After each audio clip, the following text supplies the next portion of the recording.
और सेक्रेटरी लोग आके उसके बगल में बैठते हैं, ये विधायक का रुतबा होता है। इसी हमारे लेवल की कुर्सी में बैठे थे, बाकी जिला के इंक्लूडिंग एसपी समेत जिला के जितने भी पदाधिकारी थे, सीनियर मोस्ट पदाधिकारी, वो हमसे नीचे बैठे हुए। वोट लाला तो कौन क्विट कराए या तो गाड़ी चोरचो टाटी झरिया बिशुनगढ़ 5 को ब्लॉक आता है मांडू विधानसभा में। अब बताइए मांडू के विधायक लोग कब जाकर ब्लॉक में बैठे हैं, कब जाकर ब्लॉक के पदाधिकारियों के सामने जनता की शिकायतों को लिए हैं, बताइए। चूंकि उनको ये लगता है कि विधायक का लेवल वो नहीं होता है, और ये सच्चाई है। जब हम लोग विधानसभा की मीटिंग में जाते हैं, जैसे कि हम अभी पुस्तकालय समिति का मेंबर हैं, हम अभी खाद्य आपूर्ति उपभोक्ता मामले का मेंबर हैं, तो हम लोग बैठते हैं सीधा कुर्सी में और सेक्रेटरी लोग आके उसके बगल में बैठते हैं, ये विधायक का रुतबा होता है। डीसी नहीं, सेक्रेटरी हमारे बगल की कुर्सी में बैठते हैं, वो विधायक का क्षमता होता है, क्योंकि विधायिका के लोग होते हैं। लेकिन हम प्रतिष्ठा के लिए नहीं आए, बार बार कह रहे हैं, इसलिए वीडियो के सामने भी हम बैठते हैं और थाना भी घुस के बैठते हैं। काहे? जनता की समस्या का समाधान होना चाहिए। हमको भी पहले नहीं मालूम था कि भाई विधायक का, क्योंकि हम लोग सुनते थे, लेकिन जब विधानसभा का सत्र चला, हम दिशा की मीटिंग में भी गए, तो जब दिशा की मीटिंग में गए तो केवल गिरिडीह के डीसी हमारे लेवल की कुर्सी में बैठे थे, बाकी जिला के इंक्लूडिंग एसपी समेत जिला के जितने भी पदाधिकारी थे, सीनियर मोस्ट पदाधिकारी, वो हमसे नीचे बैठे हुए। एक विधायक का वो प्रोटोकॉल होता है। एक दिन गिरिडीह की बैठक में गया तो हमको जब हम आने लगे तो लगभग 100 मीटर पड़ता है हमारा गाड़ी और कार्यक्रम में, तो वहाँ के एक सीनियर पदाधिकारी हमें छोड़ने के लिए आई। हम बोले क्या सब कर रहे हैं मैडम? बोला नहीं विधायक ये प्रोटोकॉल होता है, हम लोग अफसर हैं, लेकिन अगर विधायक को हमको गाड़ी तक पहुँचाना ये हमारा प्रोटोकॉल होता है। तो वो विधायक का प्रोटोकॉल होता है, वो विधायक की प्रतिष्ठा होती है, लेकिन हमने उन प्रतिष्ठाओं को कभी ख्याल नहीं किया है। हम सप्ताह में 3 बार वीडियो सीओ को लेकर अपने डुमरी विधानसभा का 3 ब्लॉक हमारा आता है, डुमरी, नावाडी, चंद्रपुरा, तीनों ब्लॉक में हम सप्ताह जनता दरबार लगाते हैं और वीडियो और सीओ को लेके लगाते हैं। क्योंकि हमें अपनी प्रतिष्ठा के लिए, अपने रिपुटेशन के लिए हम नहीं आए हैं, हम जनता की समस्या के समाधान के लिए यहाँ तक आए हैं। यही बात इन लोग को नहीं खलता है, यही बात लोग हजम नहीं कर पा रहा है कि विधायक ऐसा कैसे हो सकता है। विधायक यानी एक वीआईपी। हम लोग भी हमने जब जाना हालिए विधायक यहाँ मिले जाए 3 दिन पहले तैयारी करा लिए कि बिहार विधायक यहाँ जाएगा, 4 बजे अलार्म लगा के रहियो, 5 बजे सब जीवे विधायक यहाँ मिले। अब जाए के इसमें बोला की बोलना है ना बोलना है, हमारे यहाँ कोई पैरवी ना है, कोई मने लेके ना, तो सीधा आओ, सीधा बात कर। जहाँ जनता मिल गलो वह जनता दरबार में गलो, जहाँ जनता मिल गलो वह जनता दरबार भाई गलो। बताओ एक करके की समस्या हो। हाँ, इस बात की भी हम बोला ये कि सारा समस्या का समाधान इन्हें बोले कि हम कर देंगे, हम कोई अवतार नहीं लेके आए है, लेकिन जितना संभव है सकल है हम उस समस्या के समाधान करे के प्रयास कराइए। और निसंदेह आज इस राज्य की भी आवश्यकता है राजनीति में बदलाव करे के, इस राज्य की आवश्यकता है लीडरशिप में बदलाव करे के। लेकिन आज इस राज्य के लीडरशिप किस हाल में है, कहाँ है, तो नहीं देखिए रहा। आज हर तरफ सरकार इतना निरंकुश अधीन, तमाम चाहे इस राज्य में माफिया रहे, तमाम आपराधिक किस्म के लोग इस राज्य में एकदम अपन मन के मर्जी काम कर रहा था। कारण लीडरशिप स्ट्रॉन्ग न हो, कारण लीडरशिप डिसीजन मेकर न हो के कारण आज इस राज्य की दुर्दशा है। इसलिए इस राज्य के अगर बदलाव चाह, चूंकि 25 साल भाई गला, अगर अब नहीं बदलवाए तो शायद बदलाव की गुंजाइश तक नहीं होता।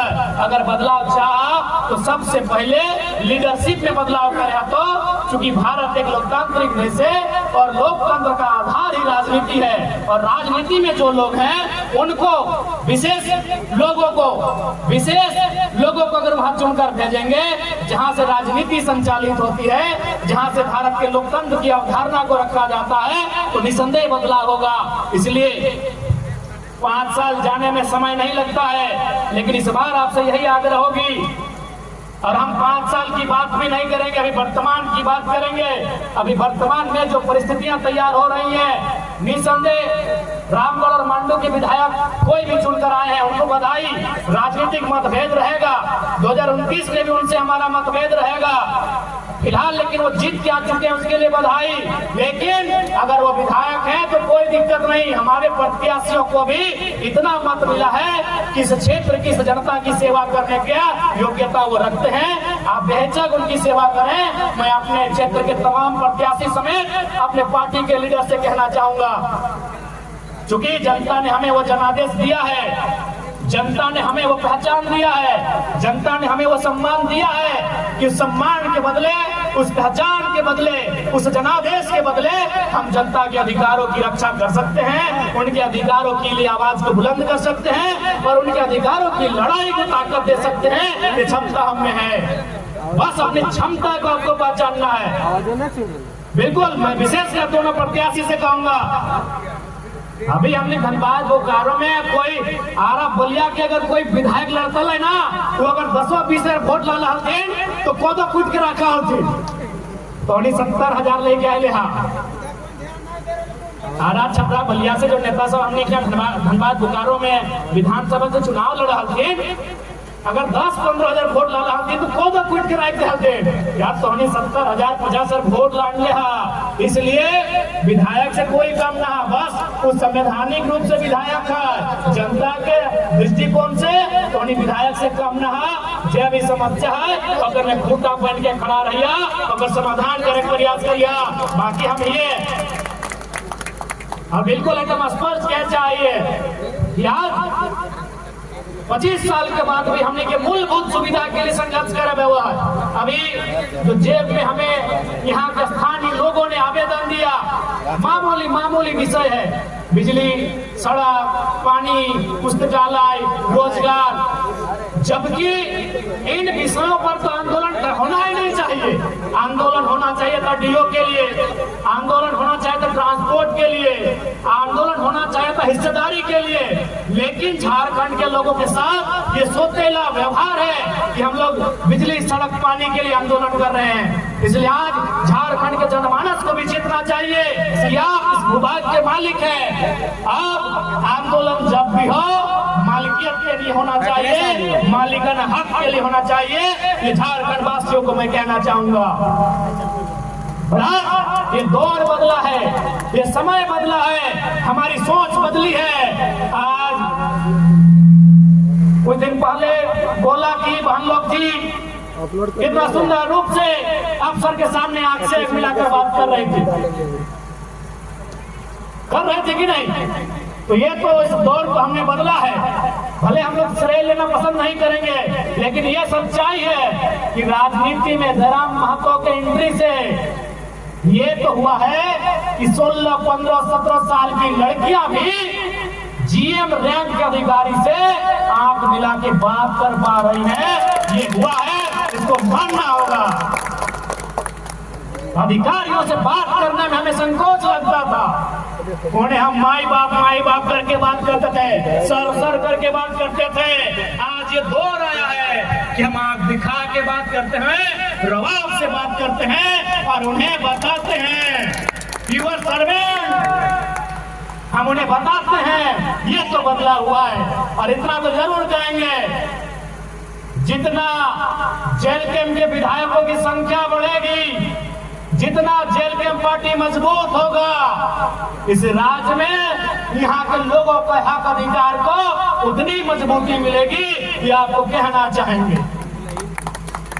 पहले कोई भी घटना होती थी मजदूरों के साथ तो क्या होता था, क्या नहीं होता था, कोई नहीं जानता है। आज अगर एक मजदूर को खरोच भी आता है तो उसके लिए एक जोरदार आंदोलन होती है, जोरदार लड़ाई होती है और कंपनी को बाध्य होकर मुआवजा देना पड़ता है। एक ऐसा माहौल क्रिएट हुआ है।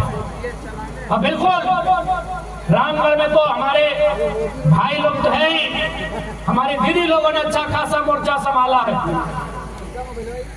जी हाँ, हमारी दीदियों ने रामगढ़ और मांडू में जो मोर्चा संभाला है वो बिल्कुल प्रशंसा के योग्य है। और बाकी जो हमारी बहनें हैं उन्हें भी सीखने की की आवश्यकता है कि अपने बाप दादाओं के अधिकार की रक्षा, उनके हक अधिकार की रक्षा और लड़ाई को कैसे बुलंद किया जाए, ये प्रमाण रामगढ़ की दीदियों ने देने का काम किया है। क्योंकि यहाँ बहुत सारी दीदियां बैठी हैं, हम 2-4 का नाम लेते लेते छूट जाएंगे तो खामोखा हमसे नाराज हो जाएंगे, तो इसलिए हम सभी को एक साथ बोल रहे हैं। क्या कि हम भी नहीं चाहेंगे कि दीदी लोग का गुस्सा झेले। हाँ, या तो हम के नाम माना गुस्सा जी, तो बाकी सभी के एक साथ बोला है। आप नहीं, आपने में लड़िए तो हमारे से आपको लड़िए तो तौर नाम ले लो विधायक जी। इसलिए जितना भी रामगढ़ बिल्कुल हमारी लड़ाई